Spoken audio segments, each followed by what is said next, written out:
warahmatullahi wabarakatuh. Alhamdulillahillazi ahyana ba'da ma'amatana wa ilaihin nusyur. Ashhadu an la ilaha illallah wahdahu la syarikalah wa ashhadu anna Muhammadan abduhu wa rasuluh la nabiyya ba'dah.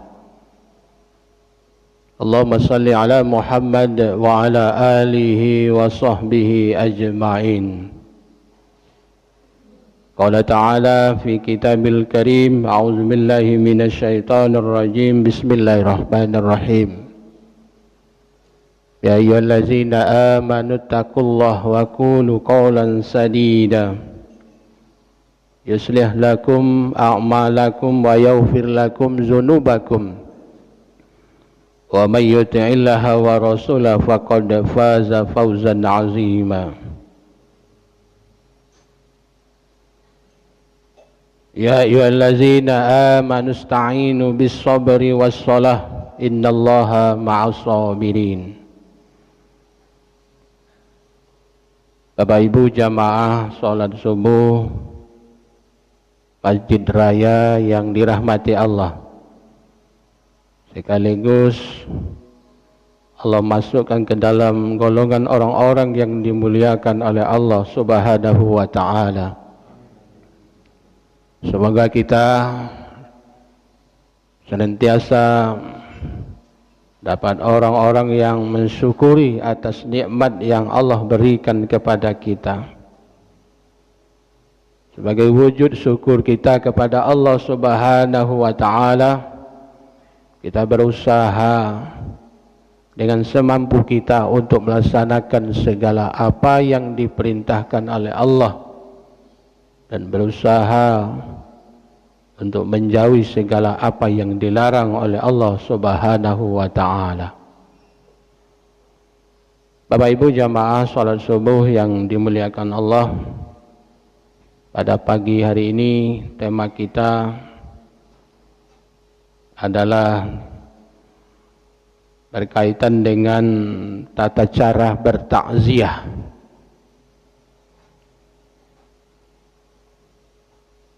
Bapak Ibu yang dirahmati Allah, kalau kita berbicara tentang masalah bertakziah, takziah itu apa? Yang jelas dalam gambaran kita, takziah itu adalah datang ke rumah duka dalam rangka memberikan support agar mereka terhibur, terhibur untuk bersabar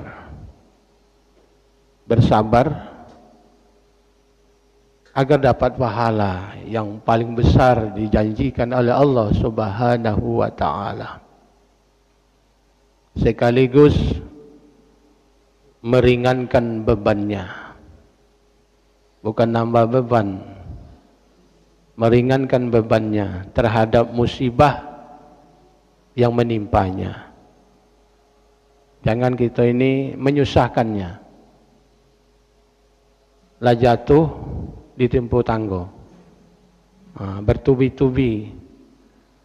Menyusahkan di sini artinya Bapak Ibu, kehadiran kita di rumah duka membuat ahli duka bertambah susah, ahli duka bertambah bebannya. Artinya Bapak Ibu, kita datang ke rumah ahli duka untuk meringankan bebannya. Ini yang dikatakan bertakziah. Jangan kita datang ke rumahnya membuat mereka bertambah repot.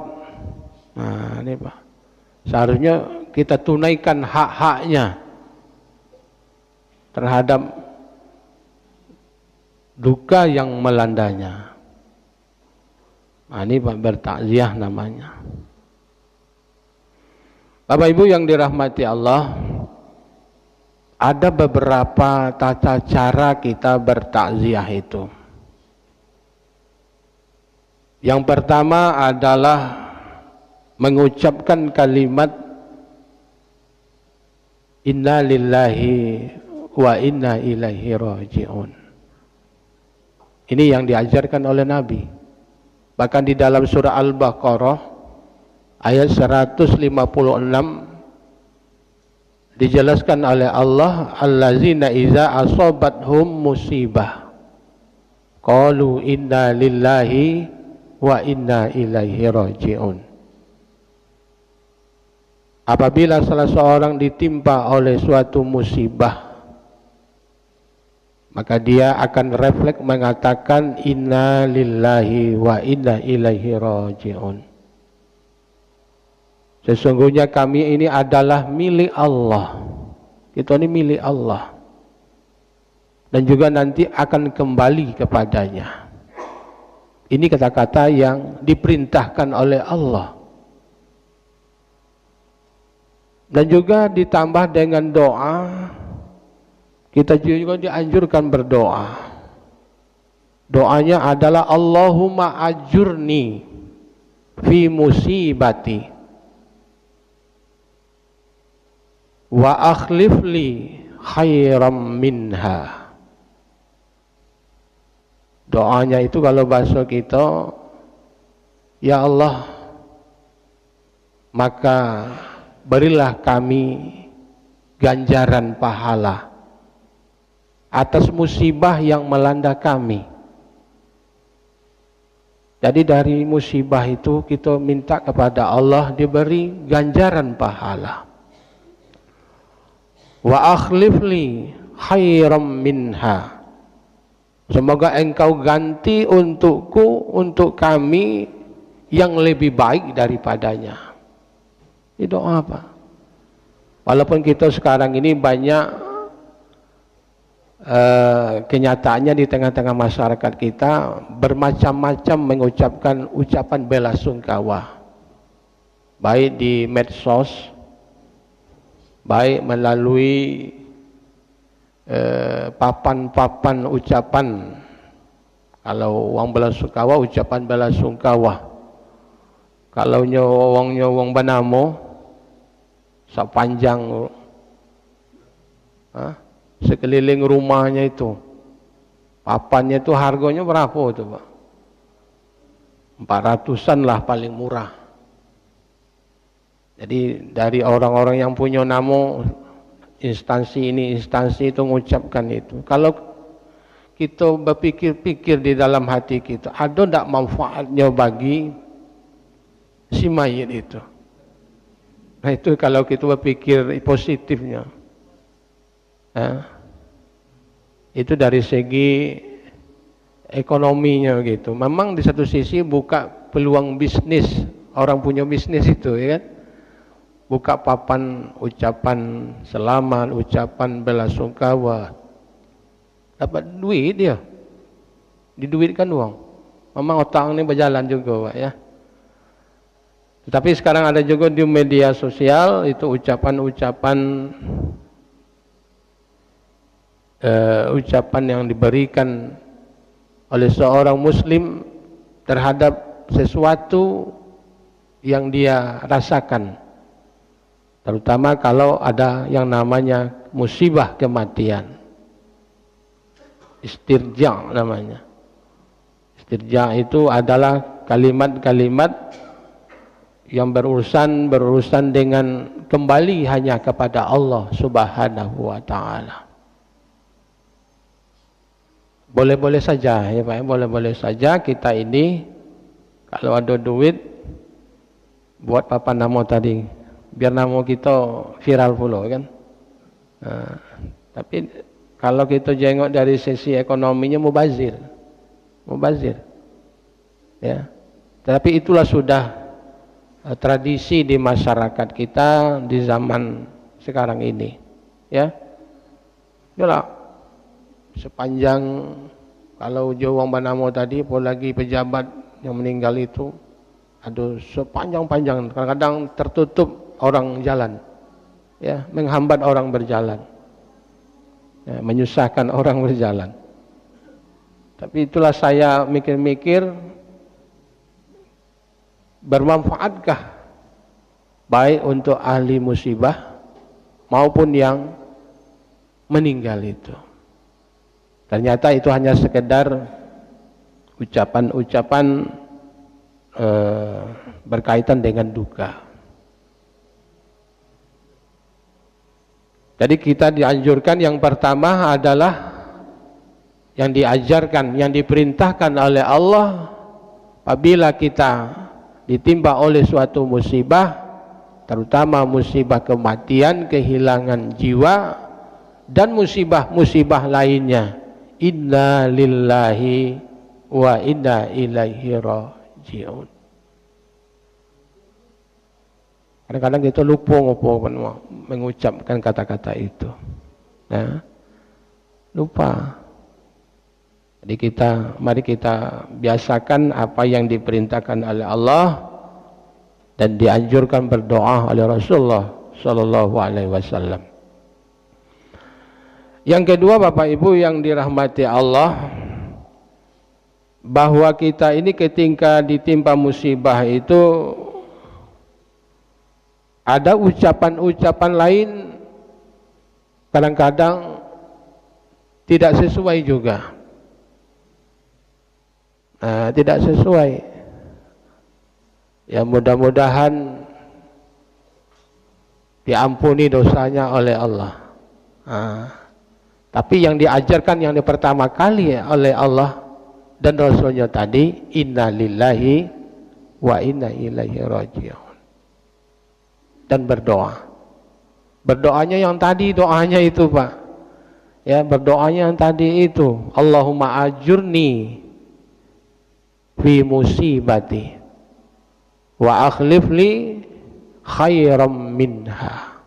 Mudah-mudahan dari musibah ini kita mendapat pahala dan akan diganti, ditukar oleh Allah yang lebih baik. Jadi supaya kita disuruh sabar. Bahkan di dalam Al-Quran dijelaskan, innama yuwaffas sabiruna ajrahum bighairi hisab. Bahwa pahala sabar itu bukan main, kata Allah. Tidak ada batasnya, tidak ada batas pahalanya.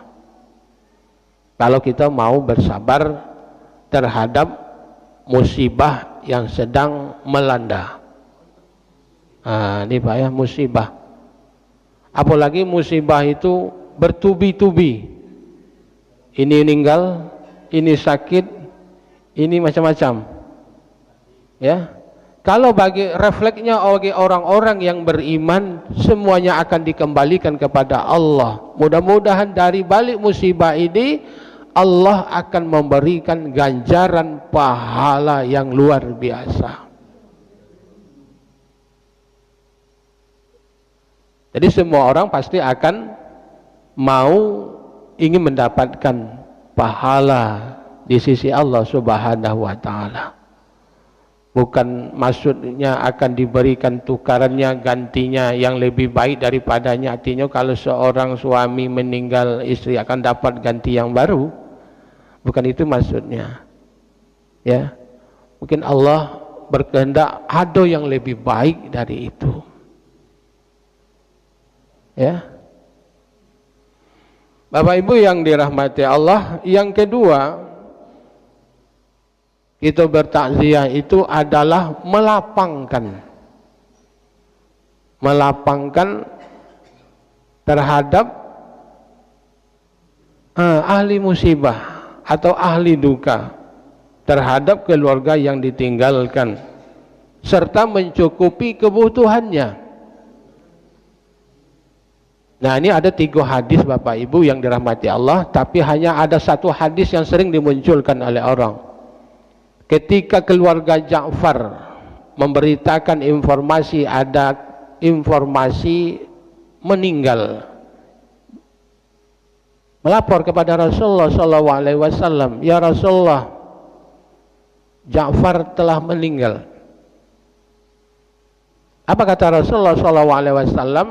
Isna'u li ali Ja'farin ta'aman. Buatkan makanan untuk keluarga Ja'far. karena dia tidak sempat untuk mengurus masalah itu. Nah, buatkan makanan. Kalau psikohadis ini yang diamalkan Pak, memang ada kita baca di situ sunnah yang terlupakan dalam keadaan berduka. Itu baru satu hadis. Buatkan makanan untuk keluarga Ja'far karena dia sedang dalam keadaan susah. Nah, kalau kita lihat di tengah-tengah masyarakat Bapak, itu di mana-mana kita melihat yang pertama ada yang bawa rantang. Bawa rantang dari rumah tetangga, unjuk makan keluarga duka itu. Ya silakan saja. Kalau dijenguk di tengah masyarakat kita di sini, ada yang bawa beras, yang mentah-mentah kan, kumpulkan di rumah ahli duka, bawa ayam, dimasak di situ kan. Apa lagi Pak? Dimakan di situ. Ada juga yang dirantangin bawa balik. Kalau zaman corona ini dibekali balik orang yang bertakziah. Itu kan cara-cara teknisnya saja. Tapi ingat apa yang dikatakan oleh Rasulullah tadi, buatkan makanan untuk keluarga Ja'far. Nah, untuk keluarga yang meninggal itu buatkan makanan. Kalau saya lihat itu di Aceh itu Pak, sampai 3 hari masyarakatnya itu membuatkan makanan untuk keluarga yang berduka itu. Nah ini Pak, jadi dia tidak ngurus makan lagi. Bukan kita numpang makan, iya Pak Ji? Nah, numpang makan.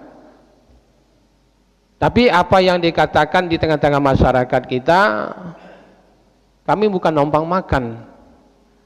Kami kan tadi sudah bawa bekal, sebuah bontot. Itulah yang dimakan. Nah ini. Hadis yang kedua menjelaskan, hadis yang berasal dari Ahmad, itu adalah keterangannya dari sahabat. Yang dikhawatirkan oleh sahabat itu adalah itu termasuk meratap. Meratapnya di sini kalau sampai menyusahkan ahli duka. Itu yang ditakutkan, dikhawatirkan. Nah ini Pak, bukan tidak boleh makan di rumah orang sedang berduka, tapi dikhawatirkan, menyusahkan. Kalau seandainya hal itu yang dimakan itu keluar dari harta orang yang meninggal atau keluarga yang meninggal, itu yang dikhawatirkan oleh para sahabat. Tapi kalau seandainya tidak mengkhawatirkan, dia wong sugih, yang meninggal itu wong sugih, hartanya banyak, tak ada salahnya. Ya, tak ada salahnya juga. Tapi ada kalanya kita nih Pak, kalau di dusun itu kalau ndak mati, ndak ada kepala kerbau. Ya, beli kepala kerbau itu atau disembeli kerbau, masak. Kalau ndak mati kerbau. Jadi unsurnya Bapak, kita disuruh, dianjurkan dari hadis ini, memang kalau kita menurut hadis yang pertama, buatkan makanan. Nah, itu dari rumah tetangga, jiran, bawa makan ke situ. Ini makanan. Kalau sekarang kan sudah ada namanya disponsori oleh kelompok amal kematian. Nah, tergantung kelompok amal kematian itulah. Artinya Bapak, dia makan dari pagi itu tidak nyusahkan dia lagi masak-masak gitu. Itulah cara-cara kita meringankan beban mereka. Ini Pak ya. Jadi boleh-boleh saja seperti tradisi kita ini dibawa yang mentah-mentah, yang tidak dibolehkan itu masak di rumah ahli duka. Masak di rumah sebelah. Yang dimasak tadi adalah yang dibawa oleh orang yang melayat, orang yang bertakziah. Boleh-boleh saja. Pak ya, boleh-boleh saja. Tapi walaupun uji Nabi tadi masakkan dan antar ke rumah ahli duka. Itu Pak. Itu cara meringankan beban dan melaksanakan hak-haknya. Dia punya hak itu. Haknya tadi adalah selenggarakan jenazahnya. Jangan dibiarkan jenazah itu terbujur berlama-lama. Alasannya apa? Tidak diidentifikasi dulu. Bawa ke rumah sakit, meninggal. Tidak dicek lupa mati ini belum. Tidak juga. Atau menunggu keluarganya yang dari jauh. Jadi jenazah ini lah malam-malam Pak Haji, belum juga diselenggarakan haknya. Tidak benar ini.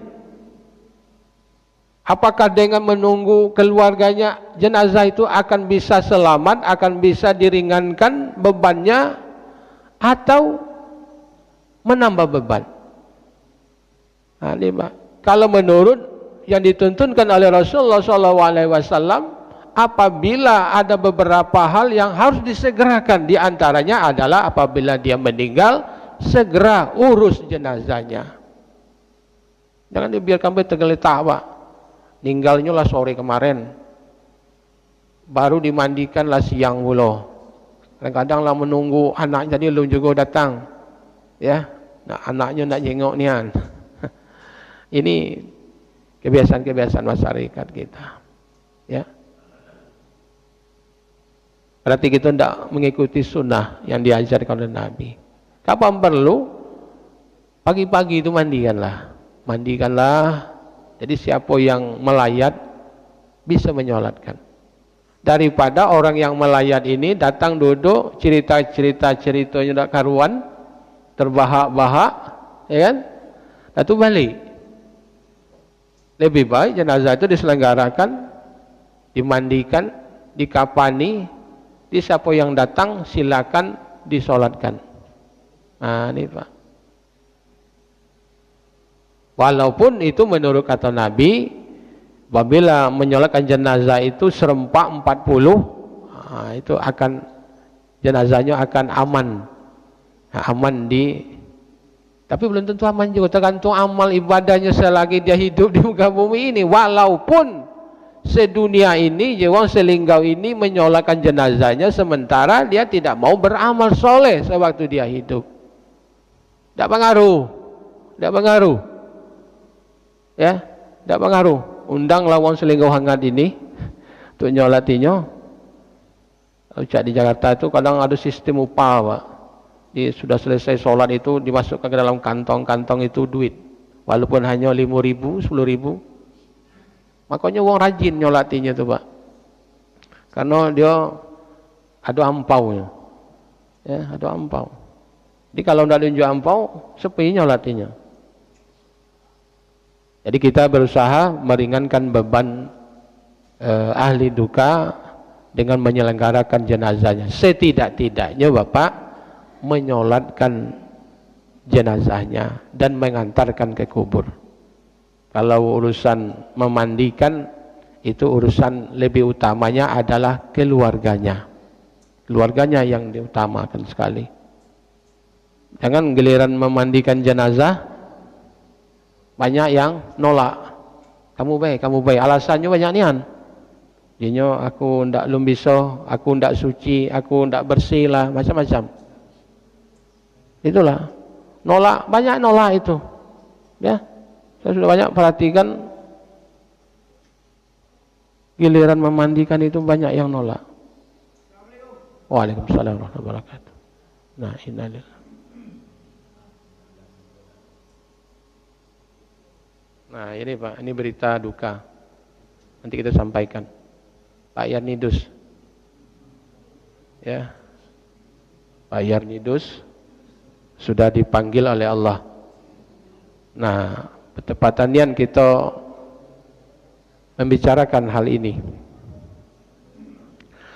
Jadi kita berusaha bagaimana ahli duka itu merasa beban yang dia pikulkan, penderitaan yang dia rasakan terasa ringan, maka dihiburlah mereka itu, bukan dengan hiburannya pakai organ tunggal, bukan ya, tapi hiburannya untuk berusaha bersabar. Semua orang akan mati, tinggal lagi ada ndak amal ibadahnya selama dia hidup di muka bumi ini.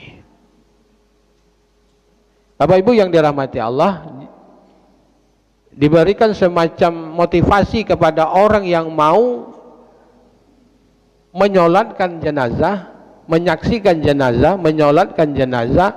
Itu kata Nabi, dia akan mendapatkan pahala 1 kirat. Makanya jangan, kalau ada jenazah jangan berlari, ikut andil kita, ya, ikut bermain kita, artinya ikut menyolatkan jenazahnya.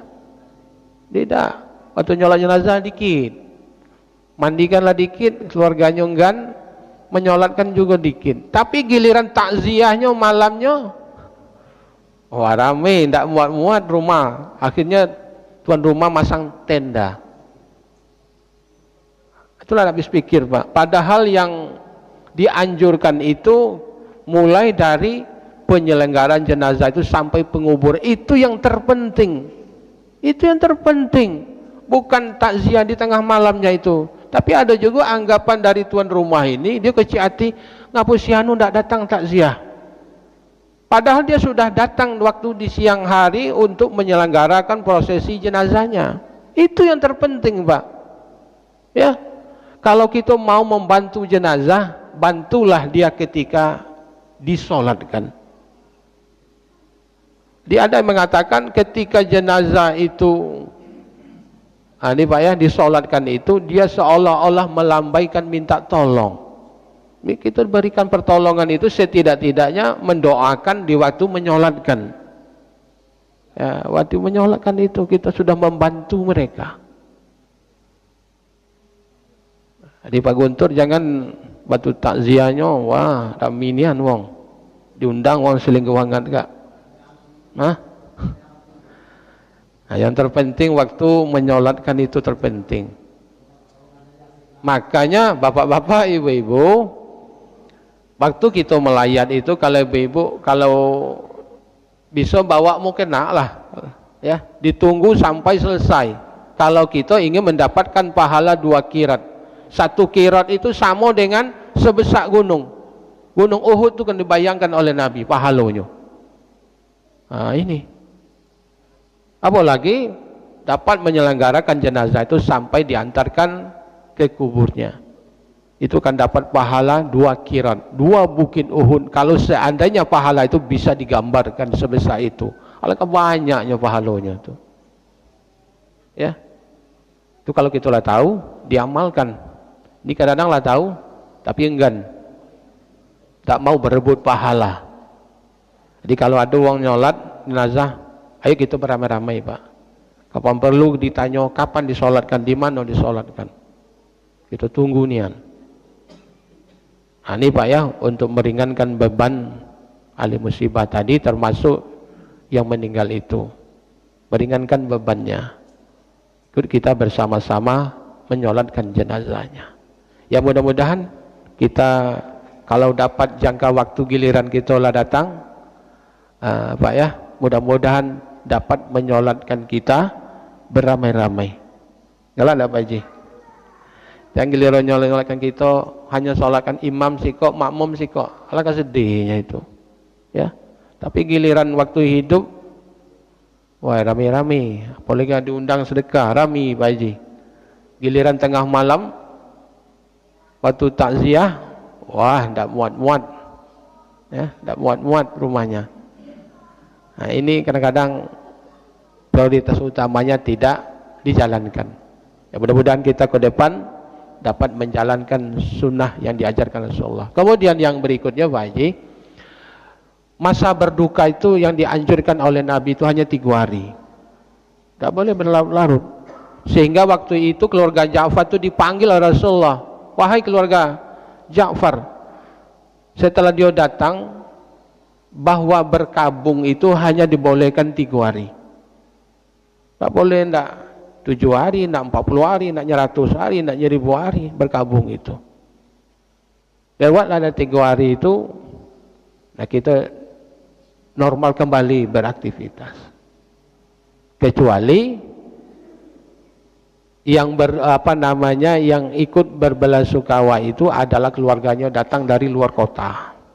Ya boleh saja waktunya ya sebulan, tidak apa-apa, terserahlah, namanya keluarga jauh. Tapi keluarga yang dalam kota, di dalam kota ini tidak boleh berlama-lama masa berkabung itu. Dianjurkan oleh Allah, oleh Rasulullah hanya 3 hari. Ada pengecualiannya Pak Haji. Masa berkabungnya seorang istri ditinggalkan oleh suami 4 bulan 10 hari. Ini baru umur 2 minggu lakinya mati. Tanahnya masih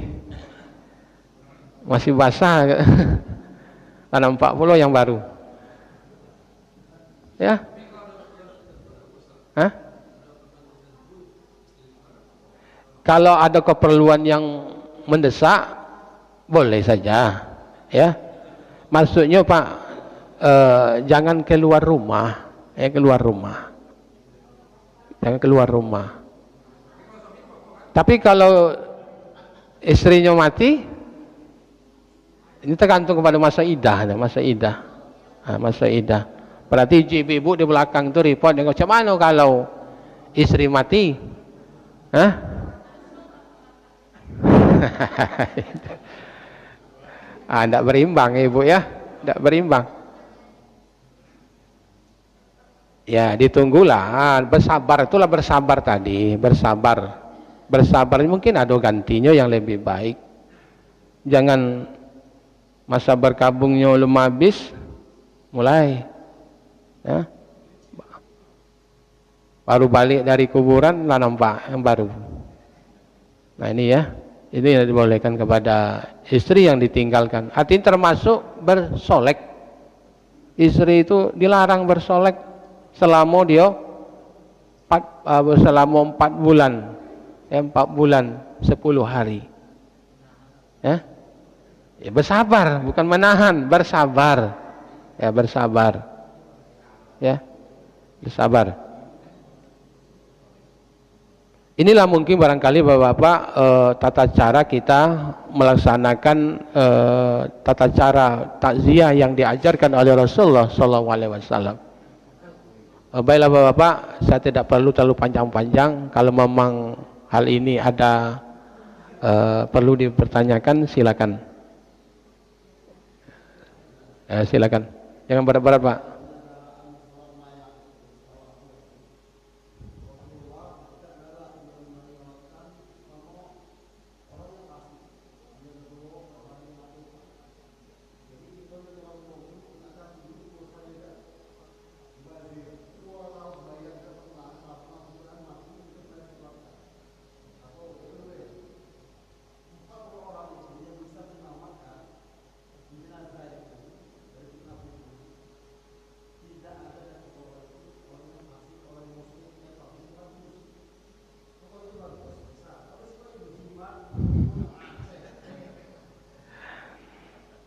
Sudah. Jadi yang pertama berkaitan dengan jenazah yang disolatkan. Memang kata Rasulullah ditanya dulu kepada keluarga duka itu, jenazah ini punya utang lah. Kalau sekarang sudah ada penyampaian kata-kata dari pihak keluarga. Kalau ada utang piutang, ya kan? Nah, utang dari orang tua kami ini kami mikulnya. Jadi kalau ada utang piutang silakan untuk kembalikan kepada kami. Jadi supaya almarhum ini tidak ada bersangkut-sangkut lagi.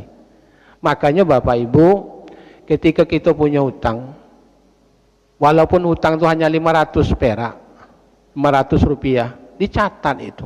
Itu Quran ngatakan itu. Dicatat. Kita punya utang 500 dengan siapa? Nah, Kalau lah dikembalikan, dicoret, sudah dikembalikan keterangannya. Atau belum dibayar. Itu tulis. Begitu juga yang punya piutang. Dicatat juga si anu berutang sekian. Jangan tidak dicatat. Supaya nanti di kemudian hari seperti ini, nah, si anu kan tidak tahu, bapak aku berutang dengan siapa, berapa banyak, kapan itu waktunya, kita tidak tahu. Dan bagi yang mendengar waktu itu tidak akan mungkin dia, ya bapak kamu punya utang sekian, tidak ada kan? Di waktu musim berduka itu akan mengatakan. Jadi itu mungkin kata-kata yang bijak mungkin barangkali ketika keluarganya akan mengatakan kalau ada orang tua kami ini punya hutang piutang yang belum bisa dilaksanakan, kalau hutang duit, hutang uang itu agar dapat menemui kami atau kami menemui bapak yang bersangkutan agar bapak kami ini tidak terkendala dalam rangka menghadap kepada Allah Subhanahu wa taala. Memang ada ketika ditanya itu hutang si anu belum dibayar, Rasulullah tidak mau bayar, tidak mau melaksanakan menyolatkan jenazahnya. Yang kedua Bapak Ibu, yang menyolatkannya tadi ada 40 orang, benar juga itu. Yang menyolatkan itu kan kita tidak tahu, ada yang fasik, ada yang ahli maksiat, ya, memang ada yang soleh, ya kita tidak tahu. Ya mudah-mudahan saja Allah akan meringankan beban si mayit ini. Nah ini Pak, kita makanya berusaha sholat 5 waktu dah, tapi giliran disuruh sholat jenazah melo. Dan jenazah kan cuma sunat, ya. Nah ini. Sedangkan fardu kifayah. Sementara sholat wajib tidak digawe ke. Itu pun termasuk juga Pak Guntur, ya. Orang-orang yang fasik, orang fasik. Sholat 5 wajibnya tidak lengkap. Nah ini, sementara dia ikut. Ya mudah-mudahan kita ke depan orang-orang yang sholat itu kita mudah-mudahan yang sebanyak itu mudah-mudahan ada yang diangkat doanya oleh Allah, dikabulkan, diijabahkan oleh Allah Subhanahu wa taala. Ya Pak ya. Ada lagi Pak? Silakan Pak Haji. Macam kami orang dagang ini, Ya. hutang itu banyaknya. Ya. Nah, macam mana itu? Hutang dan bersudah. Itu tadi yang pertama ditulis Pak Haji, ditulis. Ya, ditulis. Kalau kita bermain dengan pihak bank kadang-kadang sudah lunas apabila ada yang meninggal salah satunya kan, kalau bank. Tapi kalau kita bermain dengan bos sama bos gitu kan, nah, tergantung MOU-nya Pak Haji, perjanjiannya. Tergantung perjanjiannya. Tergantung perjanjiannya. Bahkan Nabi mengatakan, menjelaskan kalau bisa hidup ini, kalau bisa jangan membuat-buat utang. Kita tidak tahu. Tidak tahu Pak. Suatu hari Umar bin Khattab ini datang kepada Rasulullah SAW. Seorang sahabat, dia datang untuk beli baju, beli pakaian untuk anaknya, tidak kasih duit, ngutang dulu. Itu contoh kecil Pak Haji. Ya, lagi ku bayar, masuk itunya. Apa kata Rasulullah? Apakah engkau memastikan bahwa besok engkau akan bisa masih hidup? Nangis senangis-nangisnya Umar bin Khattab. Ya. Apakah engkau besok akan bisa memastikan bahwa engkau akan masih hidup? Nah ini. Jadi kalau besok kita ini memang di dalam hidup dan kehidupan sekarang ini memang kalau dikait-kaitkan dengan Pak Haji tadi utanglah miliaran, ya, triliunan. Ya. Tak kata main ribuan utangnya kan. Ya, kita berusaha lah yang pertama bagaimana MOU kita, perjanjian kita dengan yang bersangkutan. Apakah ada juga yang dimaafkan Pak Haji? Yalah, karena itu hebatnya zaman-zaman dulu tuh Pak Haji. Kalau dikarenakan dia meninggal, tidak sanggup dia mengembalikan, keluarganya mengembalikan, dia dianggap lunas saja. Itu hebat, tapi jarang terjadi. Ya mudah-mudahan Pak Haji, sebelum kita meninggal, utang kita terbayar. Tapi kadang-kala, lah terbayar, ngutang lagi Pak Haji. Nah ini, jadi terus menerus. Jadi berusahalah, kalau bisa tutuplah hutang. Ya, Seperti Pak Haji contohnya kan sudah lanjut usianya kan. Lanjut usia. Bahkan kalau di bank itu, kalau sudah umur Pak Haji kan tidak boleh lagi minjam di bank. Karena faktor umur.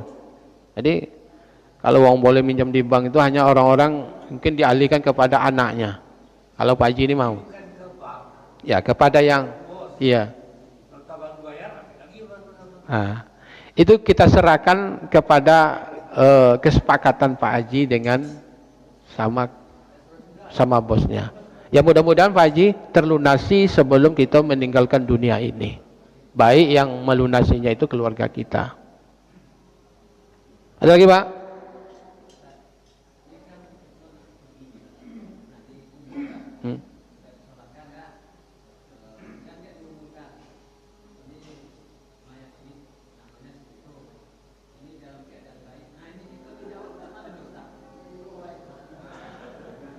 Iya.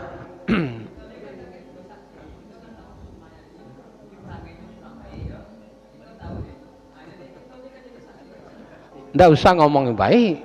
Dalam hati baik, dia tidak usah menjawab. Ya. Kan kita lihat waktu jenazah sudah disolatkan, keluarganya atau yang membawa acaranya itu mengatakan, apakah jenazah ini baik? Nak ngomongnya tidak tahu, tidak mungkin kan? Tidak mungkin. Ya baik, mungkin baik. Baik apanya gitu. Ya baik apanya. Kalau memang kita menyaksikan kehidupan sehari-harinya baik, katakan baik. Tapi kalau kita tidak menyaksikan, tidak ada kebaikan dari kehidupannya selama kita tahu, tidak usah menjawab. Walaupun kita ada di situ waktu itu. Itu saja jawabannya. Ya? Ya? Hah? Ya? Tapi kalau kita lah tahu bahwa orang ini tidak baik perbuatan amalnya selama dia hidup di dunia, kita mengatakan apakah jenazah ini baik? Baik. Berarti kita sudah mengatakan sebagai saksi orang baik. Kalau katakan kalau memang dia baik, katakan baik. Kalau tidak usah dijawab. Diam saja jawab. Ya. Kalau ibarat diconteng itu tidak usah diconteng. Tidak usah diconteng.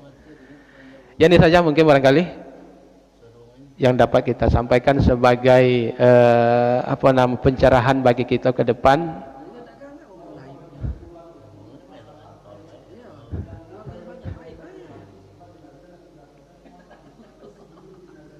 Ya, seharusnya tentang masalah hutang piutang tadi kalau bisa diselesaikan sebelum jenazah disolatkan kalau bisa. Tapi uji anaknya tadi, keluarganya tadi, hubungi kami. Kapan nak hubunginya itu? Kalau bisa sesegera mungkin.